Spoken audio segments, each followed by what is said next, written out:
Bom, eu ia ler aqui todos os tweets que me mandaram, foram mais de 40, 40 e pouco, 50, uma coisa assim, sobre a questão do Thiago Nunes, né, que eu perguntei o que as pessoas estão achando e tal, o que acharam do nome, mas o vídeo já ficou muito longo, eu vou dar uma encurtada, vou ler alguns aqui pincelados e fazer alguns comentários.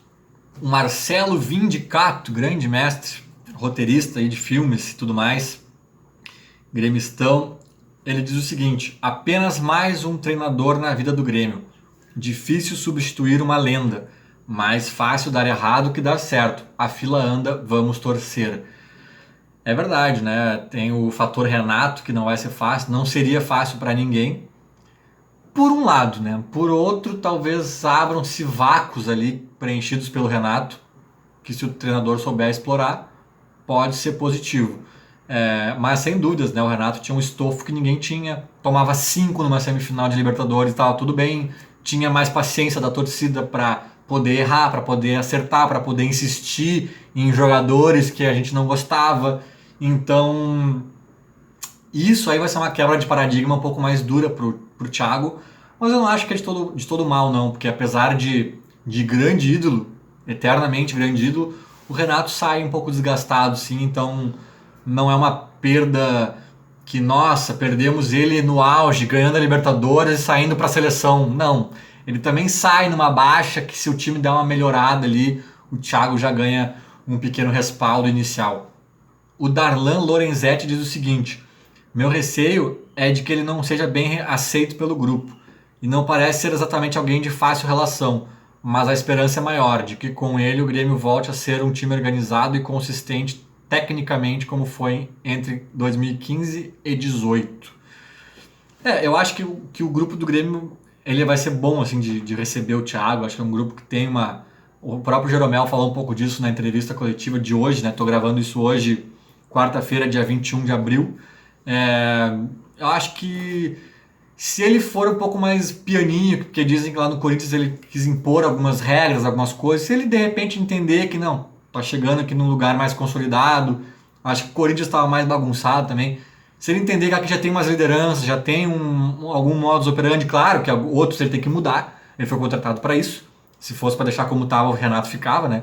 Óbvio que algumas regras ele vai ter que mudar, algumas questões vai ter que mudar, mas se de forma geral no trato com os atletas ele for um pouco mais pianinho, no início pelo menos, eu acho que vai ser tranquilo a relação dele com o grupo. O Rafael Farina diz que qualquer técnico que viesse estaria fadado a lidar com a sombra do Renato. Se o Thiago souber lidar com isso, dá um tapa de luva na imprensa. Se conseguir minimamente dar uma mecânica de jogo para o time, ganha o vestiário. Eu acho que sim. Eu acho que o vestiário gostava do Renato, tudo bem, a gente sabe disso, mas a galera não quer perder também, né? A galera não quer tomar 5 numa semifinal, a galera não quer. Se o jogador vê que a mecânica encaixou, que faz sentido o que ele está pedindo e os resultados a médio prazo começarem a aparecer minimamente, eu acho que ele ganha naturalmente o grupo, mesmo não sendo o grande amigão da galera, sabe? O Wilson Miller Jr. diz que as virtudes que ele enxerga é que é um técnico tático e tem visão de jogo, parecida com o modelo do Roger barra Renato, no momento vencedor, né? Possíveis problemas são as comparações com o próprio Renato e a impaciência da torcida. Não acho que o torcedor vê como recomeço. A torcida vai ter que ter uma paciência nesse início, mas eu acho que o que mais faz o torcedor não ver como um recomeço, acho que vê, né? Porque é um recomeço, não tem como não ver. Mas é a questão do elenco, né? Que parece que a direção tá devagar nisso, tá parada. E eu acho que isso dá uma brochada geral no torcedor e uma impaciência maior também. Eu acho que tinha que vir aí uns nomes um pouquinho mais empolgantes, sabe? Pelo menos um ou dois, cara. E não precisa ser o Douglas Costa, mas pode ser um pouquinho mais empolgante, sabe? Não vai me trazer uns Tassiano novos, apostas e os caras que foram não sei da onde, que trabalharam com o Thiago Nunes no Juventude, sabe? Não, não, cara. Nomes um pouquinho mais empolgantes, pouquinho. Eu acho que aí talvez o recomeço seja um pouquinho mais tangível. O Jones Palomino vê um pouco negativo assim, o saldo dessa contratação. Meu maior receio é que ele só ganhava em casa. Números dele como visitante são ruins. Não é assim que se ganha títulos. o modelo de jogo dele não é adequado para algumas lideranças do grupo. Minha única esperança é treinar a intensidade ao time. Saldo negativo. Cara, não é assim que se ganha títulos, mas ele ganhou 2, né? Com um time médio. Então, mais ou menos, assim, entendo até o que tu queria dizer, mas enfim, vamos para o próximo. Volney Schunk. Acho que o que pode pesar mais é a questão de temperamento e imposição de algumas regras no dia a dia, como fez no Corinthians. Querendo ou não, alguns jogadores do elenco do Grêmio não têm o perfil de baixar a cabeça para algumas regras. Daí é aquilo que eu disse, assim, eu acho que ele vai ter que ter a sensibilidade de saber onde está pisando, né? Talvez não tenha tido tanto no Corinthians, mas por outro lado, algumas regras talvez sejam necessárias, né? Talvez muito que se cobra do time era um oba-oba que pairava aí nos últimos tempos e talvez precise, de certa forma, ser ceifado. Aí vai a habilidade dele de mudar essas diretrizes. O Luciano Costa é mais dramático ainda. Cara, o Renato estava sendo insuficiente para treinar o limitado time do Grêmio. Esse cara será mais insuficiente ainda. Fica 5 meses. Que o Luciano tá numa terra arrasada, mas entendi também que o da crítica dele é no elenco, né? E aqui o Leandro Maciel diz uma coisa que também tá todo mundo dizendo mais ou menos as mesmas coisas, né? Ele fala, ele tem muito conhecimento de campo. Meu medo é acontecer o que aconteceu no Corinthians. Ele gosta de disciplina e hoje tem um bando de largados dentro do clube que não estão acostumados com regras. Cara, se ele gosta de disciplina e tem um bando de largados no clube que não gosta de regras, perfeito. É disciplina que a gente está precisando, né? Sob essa ótica, sob esse ponto de vista. Mas por outro lado, talvez tem que saber como ele chegar mudando alguns paradigmas. Não vai ser do dia para noite que ele vai chegar impondo algumas coisas. E talvez aquela história de pedir permissão para o capitão para poder sair da mesa e tal, que na Europa acontece ou acontecia, enfim, que ele tentou fazer no Corinthians e tal. Não sei se aqui vai funcionar. Acho que ele tem que ir tateando um pouco esse terreno antes de chegar vomitando cartilha, sabe? Eu acho que esse é o ponto de equilíbrio para o qual terão que atentar nessa transição. O Isalon fala o seguinte: não tenho dúvidas quanto à parte tática do Thiago, acho um acréscimo fantástico. Minha dúvida é no vestiário, comando, liderança, motivação, isso que o Renato fazia como nenhum no mundo. Eu acho que todo mundo um pouco nessa linha, né, da lida, da questão do grupo, do vestiário, que por um lado, realmente, eu não sei também como vai se dar, mas por outro, o nosso grupo é muito bom nisso, né? Que talvez o do Corinthians não era. O Corinthians era uma bagunça. Então, talvez o Jeromel, o Maicon, cheguem no Thiago e falem, calma, deixa que eu falo com o Léo Chu. Isso aí que tu quer dizer pra ele, deixa que eu falo. Não é por aí, sabe? Eu acho que o nosso grupo tem também uma blindagem ali, cada vez menos, né? Que esse nosso grupo vencedor não existe mais, são 3 caras. Mas ainda tem lideranças, o próprio Marcelo Oliveira ali fazendo essa interface entre jogadores e comissão técnica pode ser importante nesse momento. O Marcelo Oliveira tem o mesmo empresário do Thiago Nunes, eu fiquei sabendo esses dias também. Então eles tenham talvez um bom trânsito ali já, tem uma boa vontade e eu acho que a coisa pode se dar melhor por esses motivos.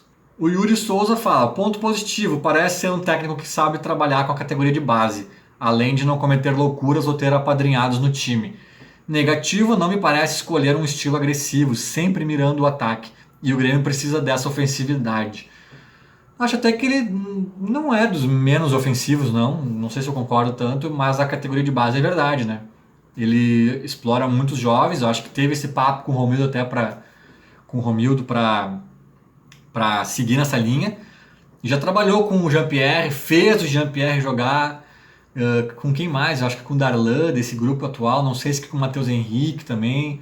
Trabalhou com o Lincoln, né? Que eu sempre digo, o Lincoln tem a mesma idade do Jean-Pierre, inacreditável. O Lincoln já jogou em 12 países, 14 filhos, já fala 7 idiomas. Mas foi muito precoce, né? O que fizeram com o Lincoln. Até acho que queimaram ele nessa 15, 16 anos, estava jogando aí já no Grêmio. Mas ele pegou essa safra aí, o Thiago Nunes, então alguns ele até já conhece. Cara, tem muitas perguntas aqui, muitos comentários aqui. Eu vou ler um último aqui, tá? Só para os primeiros que apareceram ali. Não tem muita coisa no meu Twitter ali. Eu perguntei pontos positivos, negativos, receios, esperanças, enfim, algo nesse sentido. O pessoal respondeu, muita gente respondeu. E eu acho que não sai muito. Tem algumas opiniões mais divergentes ali, mas o grosso é meio semelhante. Só para encerrar, então, o Gustavo Osório diz assim: meu maior receio é que o Thiago fique refém de uma estratégia montada pelo Romildo de usar a base para capitalizar o clube em função da compra da Arena e no cenário pós-eliminação da Libertadores. E que no cenário pós-eliminação da Libertadores não contratem jogadores e seja um ano pior que 2020. Seria frustrante. Eu concordo com o Gustavo, cara. Eu tenho esse receio também. Eu acho que o nosso grupo é superestimado, é fraco, frágil.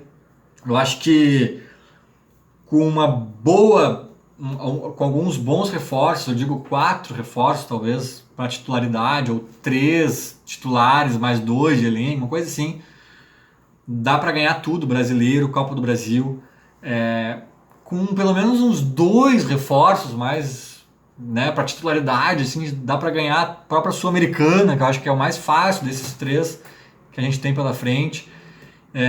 Mas eu não estou sentindo eu não estou sentindo que isso está no horizonte do Romildo, sabe? Eu acho que eles já estavam meio pezinho no chão demais pro meu gosto.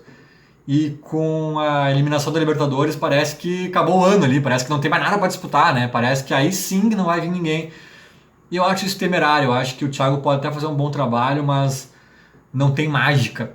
Não tem mágica, né? Não adianta tirar o Renato e colocar o David Copperfield, que não tem mágica. Se não tiver elenco, não tem mágica. Vai ganhar no máximo um gauchão de novo, no máximo, e olha lá, né? Até porque o Inter não é grande parâmetro no momento. E deu. Meio de tabela no Brasileiro, vai uma derrota melancólica na Copa do Brasil, provavelmente uma derrota vexatória na Sul-Americana. E é isso, cara. Esse elenco é time para isso. Qualquer coisa acima disso, palmas pro Thiago Nunes. Mas aí é palmas mesmo, sabe? Porque é tirar um leite de uma pedra. E não tem, e até é cruel, né? Cobrar um cara que já tá vindo depois de um grande ídolo, de 4 anos e meio de trabalho. Tu botar um cara ali cobrando resultado sem dar insumo para ele trabalhar, eu acho até cruel, assim, sabe? Então, essa parte também da história é bem relevante, bem importante. Talvez o Thiago possa dar seus pitacos até de contratações. O problema é se a direção limitar, né? Não, tem que ser alguém barato, não sei o que. Aí também não adianta muito ele dar o pitaco dele, ele vai chamar o William Schuster dele, né? Como o Roger tinha feito com o William Schuster do Novo Hamburgo. Talvez o Thiago traga esses caras assim, que trabalharam com ele em algum lugar, que são low profile total e não vão acrescentar grande coisa. Aí também não adianta muito. É esperar para ver. Boa sorte a ele, boa sorte a todos nós. Vamos que vamos. Falou, abraço.